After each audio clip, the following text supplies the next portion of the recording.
This is a Hi Keith, demonstration thanks for coming of for the flip quick for Mac. just assessment on your swing and your biomechanics, and not really a look at your techniques. I know you're in very good hands with Duncan.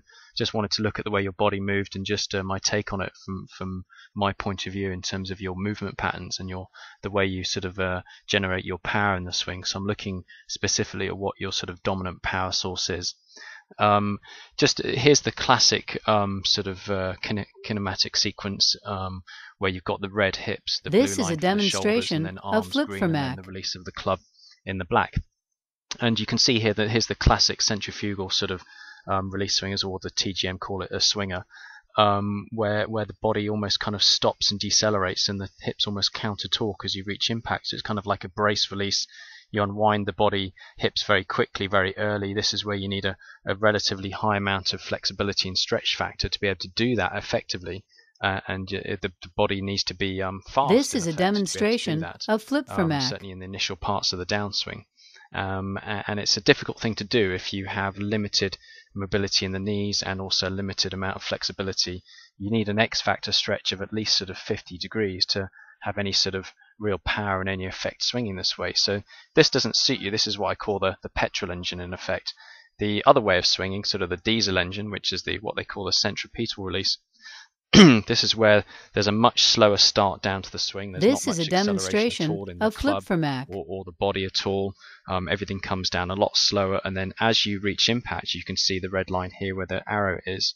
The body tries as hard as it can to really accelerate, almost accelerate more just after impact, to really sort of power and sustain the line of compression and to prevent the shaft from flipping. So this is definitely your way of deriving power based on your body type. This is a demonstration of flip for Mac. I think you've been working well on technique, but using the wrong fuel, the wrong motion in your body due to some sort of mechanical breakdowns in the body. To get this speed of rotation, just like when anything needs to rotate quickly, you need a very small axis of rotation with very limited linear slide or sideways movement. So if you're going to use this method, you better make sure you're turning the hips very, very centrally so you can get maximum This is a demonstration speed at of flip impact. for Mac. And what we're going to do is we're just going to take a quick look at your swing from side on here. And I've drawn a circle here just because it represents a circle around with the center of your left shoulder, which is the center of the swing arc. And we'll just see what happens to the arc in the swing as well.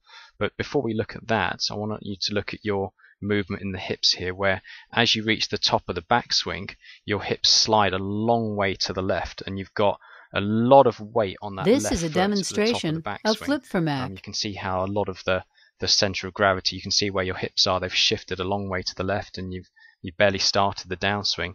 And as you go forward in the downswing, you continue to slide. Therefore, you get a very early release, and you can see how where your club head is now, your club head is actually on the circle, whereas really the club should be in a much narrower position. We really want the club head more in this position, where I've got this is a demonstration we could have had of the club flip head for up Mac. there. It'll be much narrower, and it'll be a much later, better release. So you certainly are too wide in the downswing, far too wide, and that's certainly causing you to release the club early. Why are you having to be so wide in the downswing? Well, it's a balancing issue. If you've slid that far to the left, your upper body's got to hang back to keep you in balance, and also you've got to release the club out to your right in order to stay in balance. This is a demonstration so the of whole flip for swing is Mac. really out of balance due to that huge hip slide, which may suit some golfers, and it may look okay on some golfers, but it certainly won't work for people with limited rotational ability, where you need to, with your knees and with your physicality, you need as much rotational speed as possible, and that amount of slide is just going to cause what I would call a pivot stall. So it's one of the main reasons for a pivot stall. And because this of that is a demonstration very of wide flip for arc, Mac. you get a little bit of this shaft flipping as you come through, and you get the sort of a loss of compression there, where this is where the hands should really be at impact to get maximum control over the club head. So you can see you're going to get a lot of shots going left on you here, and probably maybe the odd block out to the right where you just sort of overcompensate and steer, but generally there'll probably be most shots to the left because the club face will be rotating a little bit too early. So if we look at that in a bit of sort of close-up detail, this is a demonstration of let's just have a look at flip-for-mac. this, and let me just get rid of this. And if we look at the contact here, we can see the club coming in, striking the ball, and then the club actually, you can see that one was right out of the heel, and we'll see the reasons for that in a minute. Right out of the heel, and then the club, look, travelling up as it passes the left foot. The club really should be at its lowest point just there, where your club is actually kind of going up. So, and you can see this is interesting here. There's a lot of weight on that left foot there, and so this is a demonstration of flip-for-mac. You can see from the leg position that certainly that left leg, how that left leg is leaning to the left. This left leg here, look, you can see where the hip might be. That left leg is leaning to the left, causing that sort of slid hip position. So there's the main cause for that shaft flip. If we look at how someone achieves maximum body rotation, here I've drawn that green line in, and if I just get a little bit low, you can see here how this girl here has got very little weight this on is that a demonstration front foot here, of flip-for-mac. really driving down through the right leg and really rotating those hips as centrally as possible, giving her a much better release into the ball here.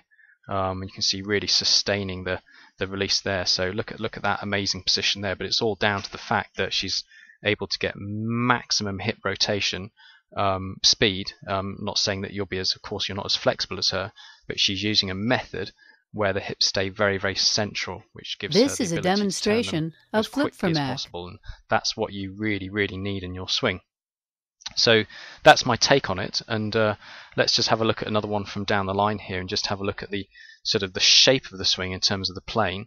I've got no issues with the technique at all. I think the technique is good. It may not be orthodox, but you achieve what I would consider a very good position at the top. Downswing plane is fine.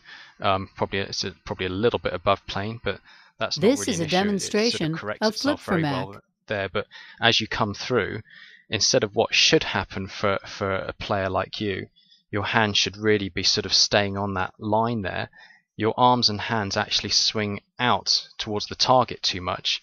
Your body kind of stalls. You can see as I click back and through here, the body is very slow at this point, and the arms are just sort of releasing down the target line, sort of away from your body. So there's always going to be a chance that you could shank the ball, because this is a demonstration and they're of moving flip-for-mac. further away from the line as you come through. So really those hands should be going round behind you, staying on that green line. So your shaft and your hands do not travel on plane through impact, causing you a lot of heel shots and the odd shank from time to time, which will probably just frustrate the hell out of you. So it's just that you've got the wrong release pattern for your body type, and it's all caused by that sliding and that body stalling.